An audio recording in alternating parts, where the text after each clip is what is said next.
Speaking of now, Yes. Journey to the Savage Planet comes out today. It's out now. Yes, it is out now.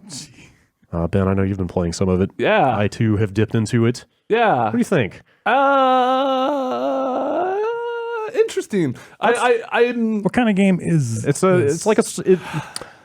It's tempting to like say a it's survival game. It's tempting, It is like a yes, survival it's tempting. It's tempting to say it's like a survival game, but it's kind of not. It has the trappings of a survival game, but it's actually very linear and like hand designed. okay? Like you do collect crafting materials that you need to cash in to buy upgrades, but like Still beating on trees. the upgrades, no, it's not like that at all. Okay. It's more of a. I mean, it's You do more of a have to first-person collecting shooter. flowers and Yeah, like you Well, collect like two carbon or something, and yeah. silicon. yeah. So you do have to farm out materials from like killing enemies sometimes. Yeah, so but- like the most survival it's gotten is that I just got the next like story upgrade, and then I went to go buy it in my ship, and I got there, and I was like, oh, you don't have enough carbon. Yep. So I had like the unique item I needed, but not enough just the generic mats.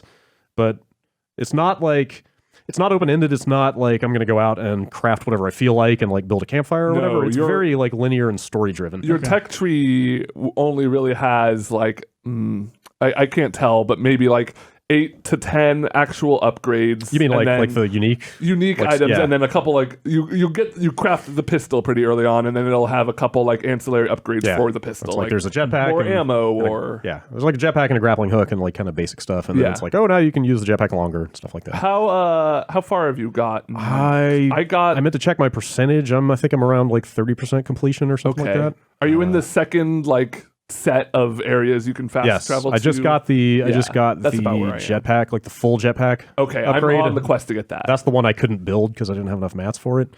It's interesting to see this take on because like pre-release, I didn't know much about this game, but I saw people wondering like, is this like a Subnautica where it's like you have a base and you're slowly like building all this stuff, but Yeah, it really is more like a.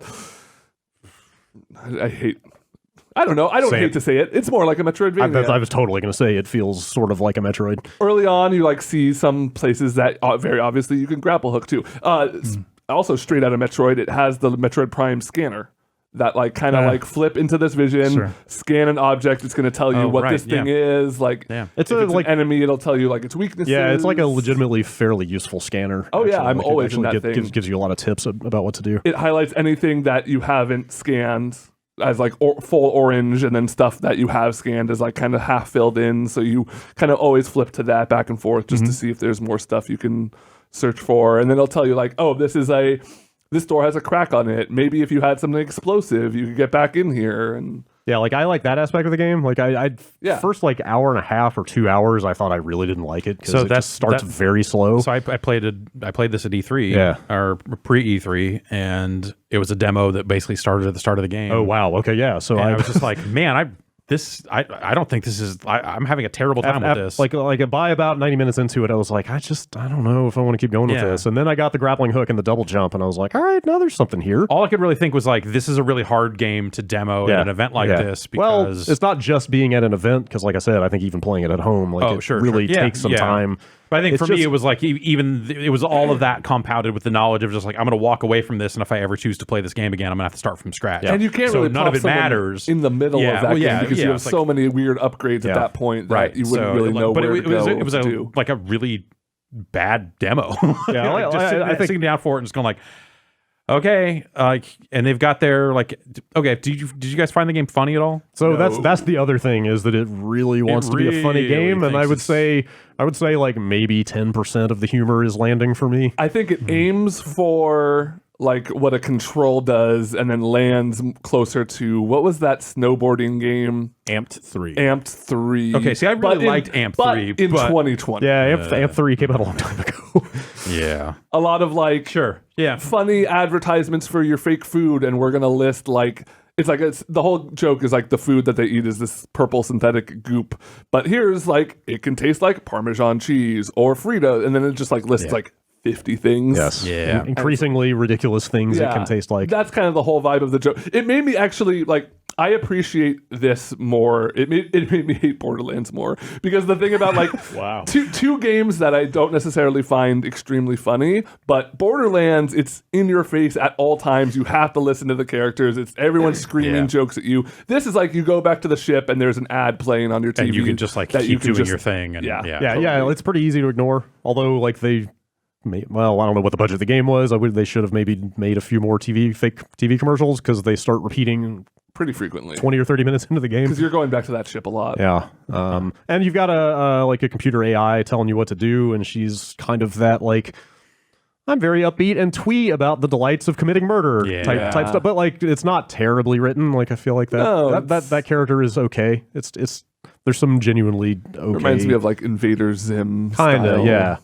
Yeah. Like, it's not like again, Zim is in back. 2020 is the thing. It's Okay. like it's not offensively bad. It's just kind of like yeah. Like, it's not for the most part. It's fine. I guess It's not, that's kind of the impression I got was just like this game really wants to be a funny game, and I like the premise of it. It was like you signed up to do some exploration for the 4th best space travel company in the world, so everything's kind of budget and hacking. I think like you could do some interesting stuff with that. Well, like you get there, it's supposed to be an uninhabited planet, and you get there, and there's like a giant tower in the middle of it. Yeah. And they're like, what the fuck is this? Like, there weren't supposed to be aliens here. We've never met aliens before. You should figure out what this is. And like that aspect of it is kind of intriguing, like as I dig into it more. It's a little more it's way more combat focused than I thought it would be. You have like a dodge, and you have to fight bosses with weak points, and you have to kind of like it's combat puzzly. So you fought that first boss? The first boss, the giant crab. I fought the giant crab, and then I fought the one that has like the tentacle bulbs, and it shoots like rings of fire out. That's the same one. Oh, that's the crab. I couldn't really tell. So what it was. the duck, like if you're standing still, the button ducks you. If you're moving, it dashes you instead. Yeah. And that boss has attacks that you have to duck. Oh, and you and dashed if you're off. moving, when you hit what you think is the crouch Because you're button, also on platforms above lava. Yes, you're also on tiny you will dash into his attack instead of ducking under it. Lots of first-person platforms. It's pretty wonky. Yeah. Which, if that is something you are opposed to, this game is probably not. Yeah, for like you. if you've got So that was what I ended up spending most of my time with it doing is like it was like, oh, get way up here into these trees or whatever it was to find this item, and I was like, I don't see a clear path to get here, so I'm just gonna start jumping up. You've got a double jump that looks like it'll become a triple jump, and you're going to get a full jetpack, and you've got a grappling hook, and you've got to space out a bunch of platformy jumps like using a running those tools. jump will get you a lot further. Yeah. And they do a good job of slowly training you to use the tools. I don't mind first person platforming really generally, and it's been fine for me. But if you really hate it, then there's a lot of it in this game. Yeah, like it started really slow, and I thought I didn't like it for a while, and then all of a sudden something happened where I was like, I'm starting to kind of enjoy this. Like, all right, the thing they're not really the same kind of game, but it almost reminded me of Grow Home a little bit. Oh, yeah. Not interesting. I could see not at all in the gameplay, because Grow Home is a game where you have like a really flexible tool set. You can climb and grab anything, and that game just gives you these like powerful abilities and lets you find your own way. And this game is 100% the opposite. It's like you're going to do exactly what the designers want you to do.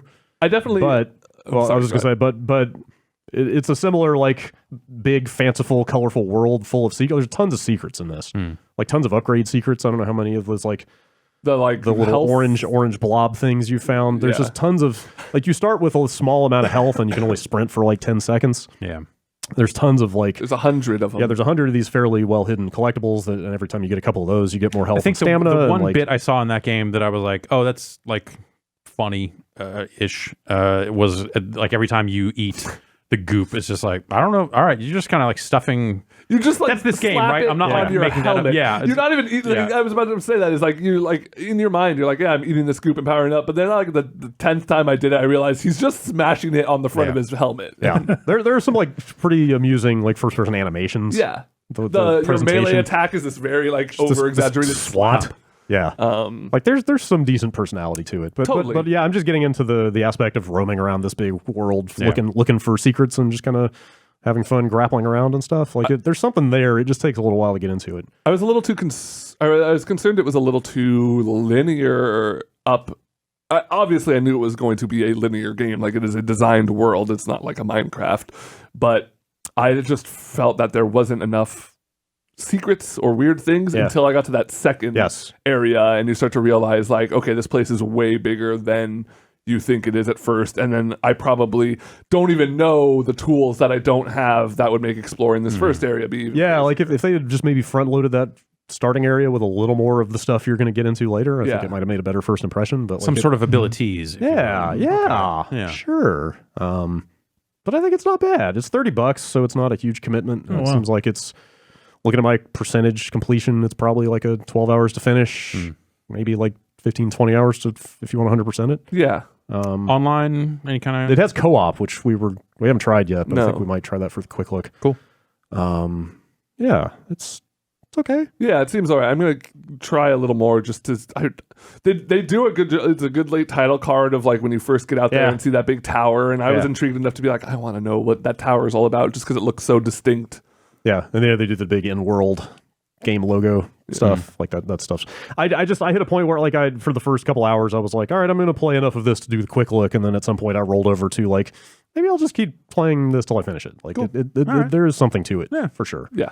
And yeah, it's it's $30, so All right.